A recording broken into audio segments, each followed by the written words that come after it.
Right, so let nobody tell you, Mark, that we just have idiots from Oldham on this podcast who can't string four words together, or they string four words together and they call that a sentence. We've got political royalty once again. We've had Alistair Campbell on this series, and now we are joined by none other than Order! The Speaker of the House of Commons, Mark. That is a great guest. Sir Lindsay Hoyle, welcome to Out of Your League. And look, we can't keep saying Sir Lindsay, so can we go with, I don't know, what was the school nickname? Was it Hoyle? Was it Hoyley? What was it at school? Come on, there must be something. When you call Lindsay, it's always Lindsay, yeah, because, the trouble is they always wait for the girl coming in the room with the woman now. Look, it's so good to get you on, so thank you so much for your time. I've got to start, really, because I know you've been a busy bunny, as you always are at this sort of time of year, but you've had the G7 Speakers Summit, which was in Chorley, your home constituency. You were born in Adlington, just south of Chorley. Please, please, please, Lindsay, tell me that it's true that you gave the likes of Nancy Pelosi and all these political icons that have come over from the world Warrington Wolves shirts. Absolutely correct. I'm going to say I thought it's a great opportunity. We've got to sell the game. So here we are, the French president speaker. He said, I play rugby. I said, well, this is real rugby. So, he got the shirt. They were all delighted. They thought it was fantastic. So they all had the name on and number 7. So all the speakers have got the shirts. Alfie Bull was singing on the Saturday night, and Alfie Bull even got the Warrington shirt as well. He said, I follow Fleetwood. I said, well, you don't follow rugby league. But there we are. So we got them all there, and it was a great opportunity just to mention the great game of rugby league. Give them part of that by wearing a Warrington shirt. And I said to Speaker Pelosi, he's got an American company. Oh, look at Hoover. What more do you want? I said, this is how much we sell the game. So once he tried to explain that this is a bit like American football without all the padding and helmets, she really got into it. Brilliant. I love it. I love the idea. I mean, I really hope that shirt made it back to Washington as well, that it wasn't just sort of launched in some bin at the back. I hope to see her wearing that in the White House at some stage. Oh, definitely. Yeah, I think it's going to be the one, that's it. I'd imagine like wear your own clothes day at the White House and Nancy walking around in a Wolves top with 7 on the back. quite an image. Yeah, it'd be quite good. I could see it now being the scrum half, passing the documents down the line. We get some real good training there. But I think it was important because I think this was about me selling Chorley, but it was also about selling Lancashire and the North. And part of that is the great game of rugby league. Great opportunity. Now I'm going to thank the Warrington Club. They provided them. They wanted to make sure that we were selling the product. This is a great game we've got. We should be a worldwide game. We've got to grow the game. And I thought this is a great opportunity to get it to some important people. Love it. I just love the idea of Biden getting one day as well. We'll work on that one, won't we? Look, we're going to talk a bit of politics. We're going to talk a bit of rugby league, of course, Lindsay. But give us the juiciest, the sexiest things to come out of the G7 Speakers Summit. Give us something which is not in the news. Come on, give us something juicy from behind the scenes. What I'd say is, first of all, we started off with this great event. It was about, as I say, showcasing artillery band from Bolton playing when they first arrived. I get the train up to the conference. These people, these guys, flying with their own jet. The government provide jets for them. Having to find somewhere to park them up. We had to park them up at Warrington at British Aerospace. This just isn't the normal everyday speakers conference. So these jets coming in, obviously we hadn't got the runway at Chorley, but it was the nearest place to park them up. From there, we quite rightly were giving them a taste of Lancashire, lots of local people there, getting them involved into it. So that was the start of Friday. Saturday came, we got them to the conference we did, the first part, and the fact that we'd arranged for a Spitfire to fly over 3 times, came very low, and then the red arrow just came on the back of it. Absolutely blown Speaker Pelosi's mind away. He said, how on earth did you manage to achieve this? I said, I've no friends left. I've called every favouring I've ever had. And of course, from there, we've got the kids involved. And it's about education, about bringing the community together. And Chorley really turned out for it. To have this huge cavalcade of being led in by the police, all the roads being closed, all coming into Ashley Park. was quite moving. But to actually see all the people coming out, filling the park up, waiting and watching the event, and cheering, and they'd all got flags. So that was really good. But of course, we go into the afternoon session, we get through that. I take them to St. Lawrence's Church. And St. Lawrence's Church in the centre of Chorley have got this great connection to the Americans. And what we did at the church, the Standish family have got a crypt in this church. And Miles Standish was part of the Pilgrim Fathers. Every child in America is told about Miles Standish and how he set up the New World, how he was part of setting up New England. And whichever school you go to in America, you learn about Miles Standish. And I've told Speaker Pelosi, I said, this is where he prayed. This is the crypt that the family had. This is the pew. She was completely blown away. Up on the wall above is an American flag that was given to the church in 1942 by the Lieutenant Colonel when he left. This flag has flown over Washington Hall in Chorley and presented it. And I passed a message out saying, could the Speaker provide them with a new American flag? And she brought this flag that was in a box. And basically, it's not just any old Stars and Stripes. This is the flag that Joe Biden made his inaugural speech under when he spoke to Congress and everybody from the White House. So that flag is now in St. Lawrence's Church there. So from there, we have the evening event. I've got to say, it was a real taste of Lancashire. We gave the Morecambe-based ribs, the cheese souffle, and of course then we had to have the loin of beef. People don't know this, but a loin of beef knighted in Chorley. That's why it's called sirloin. James I came to Chorley. They slaughtered the white cattle, and he tasted it. He said, this is the best beef I ever got. They got the sword out and knighted it sirloin. So we had the chair on display as well. We brought that to him. And then the big event came. We got into the dinner, and we got Alfie Boat there. He came, he's knocking the numbers out, blowing the Italian speaker away, because his first 3 songs were Italian songs, and he just knocked them over. Because I think they're a bit cynical. They think there's only Italians can sing. Alfie Boat took the room completely. And he said, I just forgot to let you know, he said, next year I'm off to Vegas. I've got a retainer out in Vegas. I'm going to be singing out there. So everybody said, well, we want something different, something new. So he decided to do an Elvis number. And we got Nancy Pelosi up dancing. And she was dancing to Elvis. And to Alfie Boat singing Elvis, and Suspicious Minds. I thought that had to be the song for politicians. So there she was, dancing to Suspicious Minds. Very accurate. Very, very accurate. This is what you don't get in the Daily Mail. These are the stories we want, Lindsay. Love it. Absolutely love it. And a history lesson. And I mean, look, some might have thought you had been the mayor of Chorley at one stage in your career. And we will get on to that. Very good. You know I was. Of course. Look, what everyone wants to know, because... Look, I'm a Southern fairy, Lindsay, and we're going to get on like a house on fire, because I went to Harrow School and had Winston Churchill's bedroom, and Mark Flanagan's from the opposite end of the spectrum, a good old Oldham Labour boy through and through. You're more likely to have a pint with him than you are with me. But I'm going to be kidnapping you at some stage because I live in London. So when you're down there and you're doing your day job, I'm going to take you out for a pint. That's a threat. But look, geography-wise, you're from Adlington, grew up there, which is, I think, a few miles just south of Chorley. So my geography says that's closer to Wigan than it is to Warrington, Lindsay. So how have you sinned against not becoming a Wigan Warriors fan? And the truth is, I do like a pie, so I can't even use that as a reason not to support Wigan. What I would say is that my father was the MP at Warrington. So I went to watch Warrington with him. And then he became chairman of the club at Warrington. Took the team to Wembley. So I've had this natural affinity to watch Warrington rather than Wigan. So, I've got to say, all the glory days were with Warrington I've seen. We've always been the Neely Club, when Alfie Langer, all those people, we can go back way before that when I was watching Warrington. The fact is that I've stuck with them.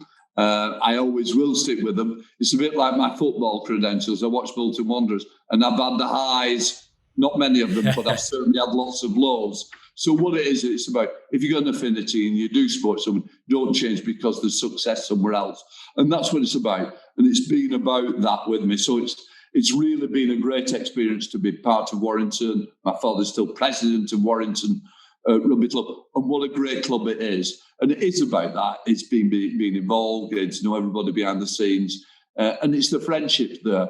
So it's something special relationship that, as a family, we have with the Warrington club.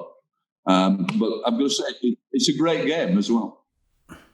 And what are your fondest memories of Warrington? You kind of touched on a few there with Alfie Langer and probably some of the heydays back when. What are your fondest memories? Favourite players? Was it the Wilderspool days? Is it more Halliwell Jones? I've got to say the Wilderspool days were some great days. GB with Alfie Langer, what a pair they were. Enforcers on the pitch. But if I take it even before that, the fact that Kevin Tamati, when Steve Roach played, we lost in the semi-final at Main Road, I couldn't believe it when a drop goal came from virtually the halfway line and completely changed the game that Warrington was dominated. Les Boyd out there, when they had the Zoo as the front row, they were different days and it was a different style of rugby. But even then it was that excitement of what the club brought to us. Bob Ettles was still around. There's some really good players in that club, slightly different type of rugby that was being played. But I've got to say, nobody pushed Warrington round. They were a club that could enforce on the field. And it went on, and then we saw the likes of Jonathan Davis going to Widnes, ended up at Warrington. There was real excitement in rugby league. And then, of course, what really changed it was Wigan going full-time. Once they went full-time as a professional club, they then stole a march on every other club in rugby league. And that's why they dominated it for so long. And, of course, we went through the Wilderspool days, tough days, where coaches, my father was chairman then, so we went through it where coach will be here for a short period, they changed coaches, things weren't quite working out. Langer wanted to play in the State of Origin, which they went on to win. It was quite an amazing period. And, of course, the player level descended as financial, like everything in rugby league. It was tight financial reins had to be placed on the club. So we didn't have the superstars that we had, but they got through it. And then the great opportunity came of having a new ground. And I've got to say, it changed the fortunes of Warrington. Not only did they have good people on the board, Simon Moran, absolutely fantastic.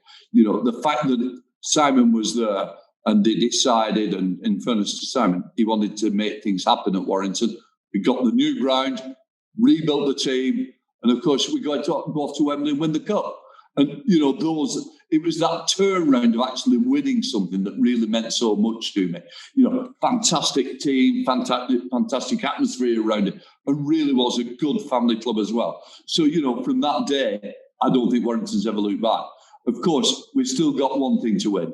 We've got to make sure that we win at Old Trafford. I think that will really be on the icing on the cake for me as somebody who supports Warrington. And this, as I always say, this is our season, but it may well have to wait till next season. You just know what's It's been said bbefore, Lindsay, that one. It's been said Absolutely. before. I always say, it will be our season one day.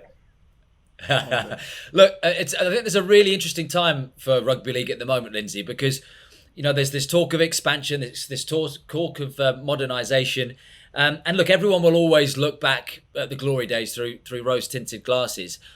What are your views on the future of rugby league, and I guess the current impact that it still has on communities in the Northwest, because you're very much involved in that area still?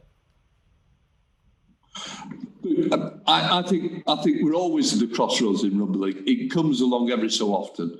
When I was chairman at Chorley, that we were seeing the deal being done with Sky, people couldn't understand why I didn't support the deal, because I knew there was a disconnect between lower clubs and the top clubs.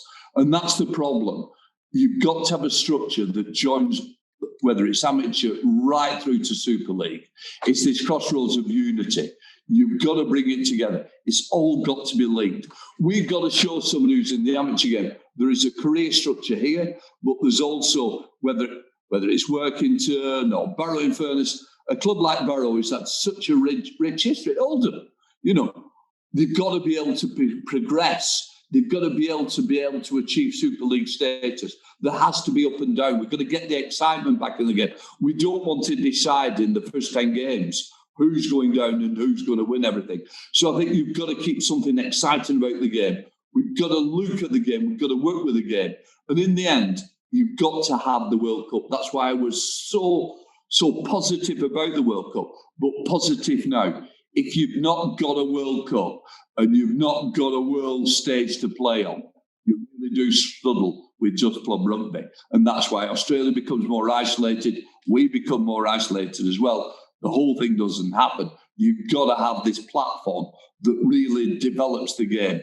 It's got to be an international game with international fixtures that makes the real difference. And the other thing is, I'll be quite honest, we've got some great talent coming from overseas, but we mustn't let that be at the expense of bringing good players through. Because the danger is players play with her in the academy, they're discarded because there's not enough places, they've gone inside and look at the place from overseas. We've got to keep bringing that young talent through. If we're going to be on the international stage, we've got to have those players playing for us, playing in Super League. We've got to bring them through. We've got to give them real opportunities. Player welfare matters, so we've got to get that right as well. We've got to watch we don't become too sterile, too clinical in what the game is. You know, we don't want to go back to the days where it was all, you know, big gym, sorting somebody out, knocking everybody off. But also there's a danger that a prop forward is as fast as a wing. You know, we've got to get some excitement where people can still score tries. And it's not this clinical, let's pass back, let's drive forward. You know, we've got to get it back so the crowd's on its feet again. They want to see tries being scored via the winger, going the length of track. We see it, but we don't see it enough. But also it's about the dominance as well of forwards. You know, some of it, one minute it's just shoulder charge, next it's not. It's the confusion of the rules as well. If we have rules, they've got to be very clear and very clinical in the way that we approach it. The one thing about rugby union, the rules anybody can decide how the rules work. You can almost pick who you want to win because the rules are so open to interpretation. We don't want rules that are open to interpretation. We want the crowd to be able to understand the rules. We want them to be able to make the decision alongside the ref of the day. And it's difficult to be a ref, I get that. It's an impossible position. I wouldn't like to do it. It's bad enough doing it in the House of Commons, so God knows what it's like on the field. But, you know, it is about that. It's a game I love. It's a sport I love. But I just don't want to see us wither on the vine. We're always been an exciting game, but we just don't tell enough people or sell the game enough. And we've got to start doing that. But we've got to make sure unification, amateur, Super League, all the way through, it's got to be connected. If we don't connect, we will lose out. And people, as we know, you know, I always say to people, if O2 don't want to sponsor Rugby League, but they don't want to do Rugby Union, why don't we all of us say we're going to hand in O2 contracts? I bet they want to come and talk about sponsorship. We've got to have top 100 companies invested in our game. We've got to get people to realise that we have financial influence as well. You know, the fact is we're not trendy for the Royal Bank of Scotland or wherever it is. Well, we should be. We're a better game. We're a better sport. Nothing wrong with Rugby Union, but Rugby League's our game. Love that, Mark. I mean, look, as far as I'm aware, Mark, there is a position at Super League entitled Chief Executive, still available long term. Sir Lindsay Hoyle, I mean, Super League would pay Sir Lindsay Hoyle a lot more than he gets paid to sit around on those fancy green leather benches, wouldn't they? I'd pay him that, yeah. Plenty. I'm not giving up the day job just yet, let me say that now. You know, look, rugby matters and Rugby League is so important. It's all part of where we are in the north. But as we know, we've always tried to break out. We always tried to be maybe too ambitious. You know, the Canadian experience left a bitter taste. Lots of players were left without contract. It didn't work out. Will we have been better invested in, say, Coventry, a major city? You know, I just wonder at times. We try to run before we can walk in our expansion. I always believe that we'd be better off with two clubs in London, so you can build up some kind of rivalry between north and south of the river, trying to get people involved in that. I always say, if you can sit somebody down to watch 5 games of Rugby League, they'll want to go and watch it themselves in the future. But it's just managing to achieve. And that's what's so important. Yeah, and I think what Lindsay touched on with the World Cup is so key to the expansion of the game. We talk about growing it in different areas and away from the heartlands. And I think, you know, the schedule was touching on places like Coventry and London and Newcastle. And I think putting games on there, showing an amazing spectacle, would have been an organic way of growing the game. Just naturally, people getting out of the house, going to the stadium, getting involved, getting excited by the game, and then kind of following it through by playing and more participation and more eyes on the matches on a weekend. So I think there's still something with the World Cup being next year. If we can really capitalise on that, I think it's a great opportunity for us. Lindsay, I love your journey as well. So I just want to talk about, we love stories on this podcast, and we've heard so many. I mean, even just not comparisons with you and Alistair Campbell, but it's just interesting, and obviously your passion for the game comes across so much. But just rewinding all the way back to before becoming an MP, you ran a textile and a screen printing firm, and it's been quite a journey, hasn't it? Fast forwarding up to being knighted for parliamentary and political services in 2018. How did this all start for you, this political career? Well, I think it's like everything, doors open, doors closed. But in my case, my father was heavily into politics. He was into the trade union movement. He became the MP way back in 1974 when he got elected in Nelson and Colne. He'd actually fought his first election in 1964. So as a child, and a very, very young child, I'm going to say then, I was delivering leaflets. So in a sense, I was born into a political family. It grew and it developed. And it was about that relationship. But like everything, you never think it's going to be a future. So I was the youngest councillor to be elected, went on to Chorley Borough Council.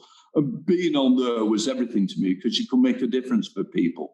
I was the youngest councillor ever elected. I wanted to try and make a difference. And from there, I held every position right through. I was deputy leader. I was mayor of Chorley. And people came to me in 1996 and said, look, there's a general election coming. Why don't you stand for Chorley? Why can't we have a local person standing in Chorley? Somebody who represents Chorley, but actually lives here, understands it. And nothing against other people who've been the MP, but they didn't come from Chorley, the exception of one. But others moved into the area, and you never have that affinity. I believe the affinity comes from somebody who actually lives there, and that's the one thing they could never take away from it. I was born and brought up in the Chorley area. I always lived there, always worked there. So to me, to be approached in 1997 and to be elected, and I've got to say, I was very successful. We got elected, but I don't think anybody could lose in 1997, let's be honest. Seats were falling all over the country. I became the first Labour MP for 18 years. I came into Parliament, and one of the first things I did was join the Rugby League group. It mattered to me. I wanted to bring that experience that I had along the way. I wanted to share that and share my enthusiasm. And from there, the one thing I wanted to do was represent the people of Chorley. I gave everything up to become a full-time MP. That's what really mattered. I promised I would do that, and I did do that.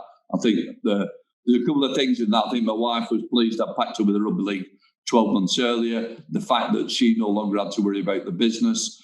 We could move on, and I did. And from there, I concentrate on my politics. As I say, my father then went into the House of Lords, and he was approached by the Warrington Club to become chair. And the rest, in that sense, became history for him, where he went to that, and he continued with the club, where I continued on my politics in this side of the house, and he sat on the red benches in the other. And the one thing that I've always tried to do is speak and passionately about my constituency, looking after my constituency, and slowly but surely, things happen. Sometimes you have to vote against government, which isn't popular. I did that. I always tried to do the right things by the people of Chorley. 2010, for the first time ever, the deputy speakers were going to be elected by all the members of Parliament. I stood for that. I became the chair of Ways and Means. Speaker Burko had just been elected. I was his immediate deputy. And for 10 years, I was his apprentice. When he decided he was going, I thought, this is my day. This is my opportunity. So in 2019, the opportunity came. Do I stand for speaker? Which I did. And I've got to say, thankfully, people elected me, and I'm here since. And the one thing it does allow me to do is keep banging on the drum about rugby league. Obviously, I was speaking to my counterparts in Australia and New Zealand about how important the World Cup is. I was speaking with rugby league as well, trying to ensure that we could keep the doors open, keeping the financial support going. When Secretary of State Oliver Dowden was there, the constant message from me was, look after rugby league, what are you doing for rugby league? And I've been doing that all the way through. We've now got a new Secretary of State. So the first thing I said to her, welcome into the job. Don't forget, you trained at your nursing post in Warrington. So I want to know that you're going to look after rugby league as well. And that's the kind of thing that I can do, is have influence and try and share that influence. Lindsay, you talked there about banging on about rugby league, and that's great for me as a rugby league fan and former player. I remember reading an article a couple of years ago when it was just following Kevin. It was last year, Kevin Sinfield's amazing efforts to raise money for Rob Berrell, and they were talking about the huge disparity in honours and New Year's honours in rugby league and rugby union. And there was a period in the early 2000s when during 5 years there was one rugby league player had received an honour. I think it was an MBE. In that same period, 52 rugby union players have received honours. And then there's never been a rugby league player, coach or administrator given a knighthood, and there's obviously been several. I'm quite interested to know, from your point of view, how our game is received down there and what their perception is of it, and how is it there's such a disparity between how individuals are recognised in one sport as opposed to the other. You're absolutely right, and you always look at the top of the tree. That's cricket. What I would say is they always do out of honours, especially knighthoods. My view that Alex Murphy richly deserved that honour, and we all work together to make sure things like that happen. And I always support the honours for rugby league players. I do believe Kevin Sinfield, with what he did, not only on the field, but it's what he's done off the field to support and highlight motor neuron, raising all that money, supporting Rob Burrows all the way through. And I believe he should have been knighted. I even recalled him to Kevin Sinfield in the chamber, and the Prime Minister repeated, thinking he got a knighthood. I was putting the marker down. He did get an honour, but I agree with you entirely. We've got to push for recognition. Okay, we may not have as many people playing grassroots sports in rugby union, and that's something that we've also got to address. That has evaporated compared to the high numbers we used to have in the past. We've got to re-establish and get that grassroots rugby league going again. And we've got to expand the game. And we've also, as you're coming round to the question you've asked me, of course, I will always be pushing to make sure more people are on in rugby league. They do a great job. They do a great service. It's a family sport. Health and well-being, what's been done within rugby league, highlighting the issues as well.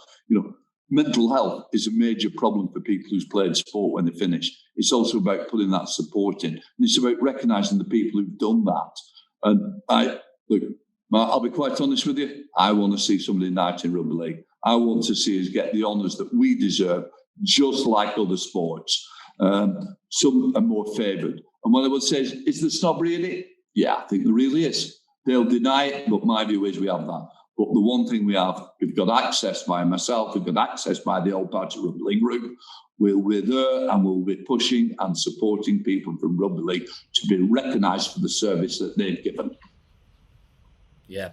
Look, Lindsay, I've been asked by a few former rugby league players to ask you this question, because I know you're heavily involved with the GMB, the trade union. And of course, in 2014, there was a group of players who wanted to independently set up a players' association, and that was opposed.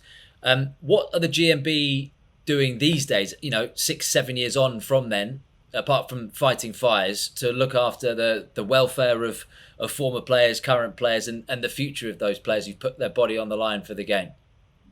What I would say is it's about what are the players doing to make sure the union is representing them. I'm not the shop steward for the players either, but it's a great question.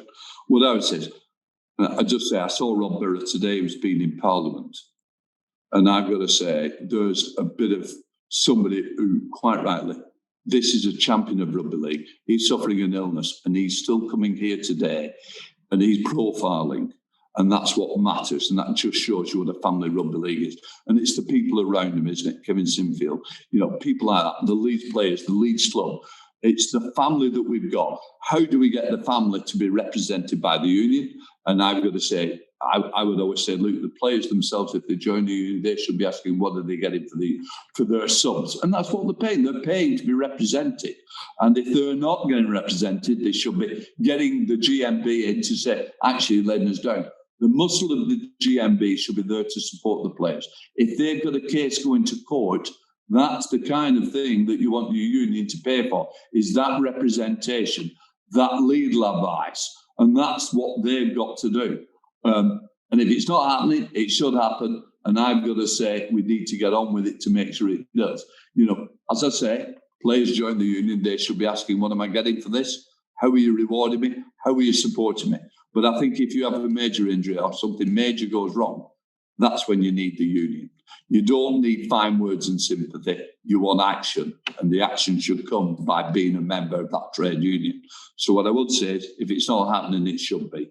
And I really do believe if there's a disconnect, what we should be doing is maybe using the group within Parliament to actually broker or bring together if there's something missing.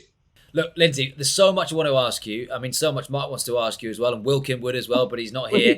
And I know we haven't got you for too long. So you referred to it earlier about being speaker and made that comparison of being a rugby league referee, and it's always entertaining. I mean, look, even if you're not interested in politics, just to stick on PMQs and have a look and earth what's going on, especially the modern age that we're in now, it's always fascinating. What's the most ridiculous things that have happened and you've had to be in the middle of it as speaker since you took over from Burko? That's a very good question. I think the hard part, I think the most ridiculous, difficult thing is that the House has worked in a certain way for 750 years and had 24 hours in which to change how the House works. We've done the same thing since medieval times, and suddenly we've got a pandemic. How do we ensure that the government bring legislation forward, but making sure that's still scrutinised in the middle of a pandemic? So I've got to say that's been the real difficult thing. I've been running a chamber with nobody in there, and people are on Teams. I'd never ever have thought that was possible or it could ever be done.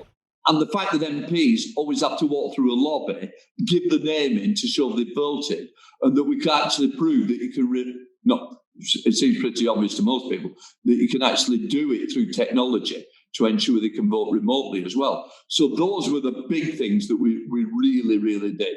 I think the most ridiculous thing was when we brought all the MPs back and said they had to go through the lobby. And the length of the walkway was probably half a mile of MPs queuing up to vote. That was absolutely ridiculous. And that's why we brought in fast voting system. We were the pass, the House of Commons, you touch the pass on and you've logged your vote. And that seems to me technology that works, it's smart, and those are the things that we need to go forward. So I've got to say it's been a really difficult period, slightly in the sense I got elected and a couple of days later we're into a general election. I go into a general election, my wife said, you don't look well at all, I'm booking the doctors. I go to the doctors. Doctor said, I'm just calling an ambulance, we've got to get you to A&E. You are not well at all, you are really ill, even though I felt perfect. Found out I'm a type 1 diabetic at my age. How did that happen? I do not know. Oh, wow. So I became a type 1 diabetic in the middle of a general election where they said, we're going to keep you in hospital for a week. I said, that can't happen. I'm in election, so I had to take 4 days out. They got me in furnace to the hospital. When the NHS is needed, it really does turn up trumps. So I've got to say, they saved my life. They put me back. And I got on with that general election. I came back. Brexit was meant to be the big issue. The world was talking about Brexit. And within a couple of months, it's all about a pandemic. So I've had all the way through, there's something been going on. So I've never had a settled period. We're slowly coming back to normality, where we're getting people back in the House, the chamber's full, the excitement of the chamber is coming back. It's that electrification.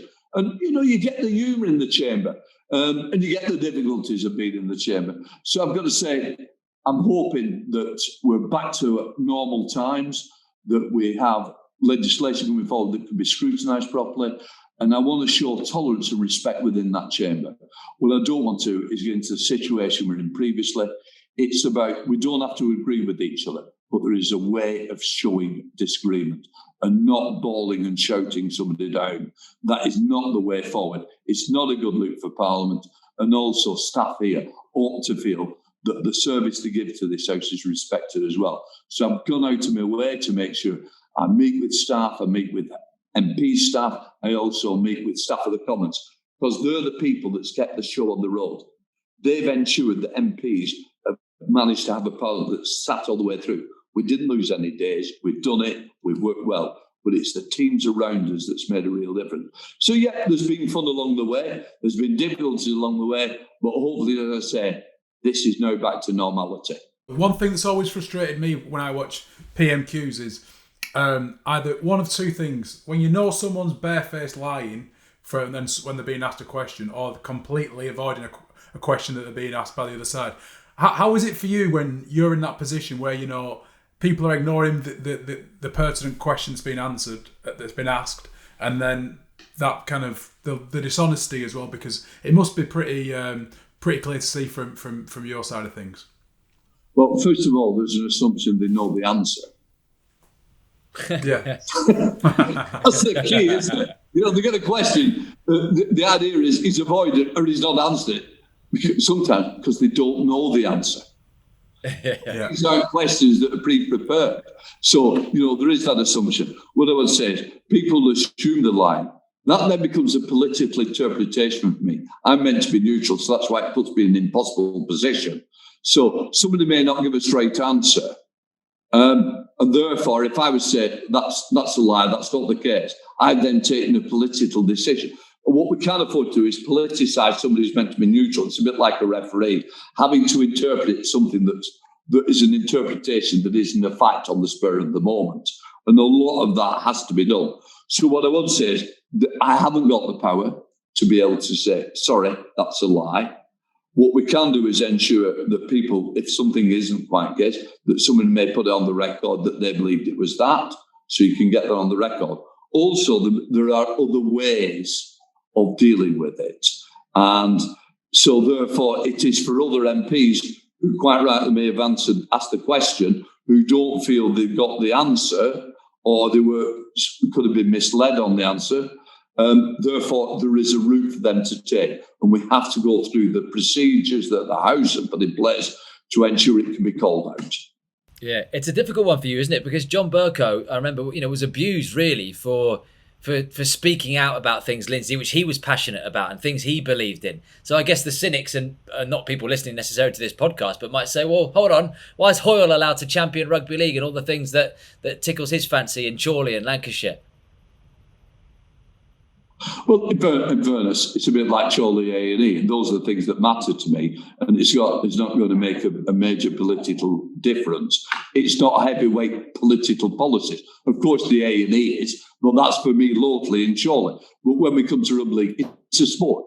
Theresa May loved cricket.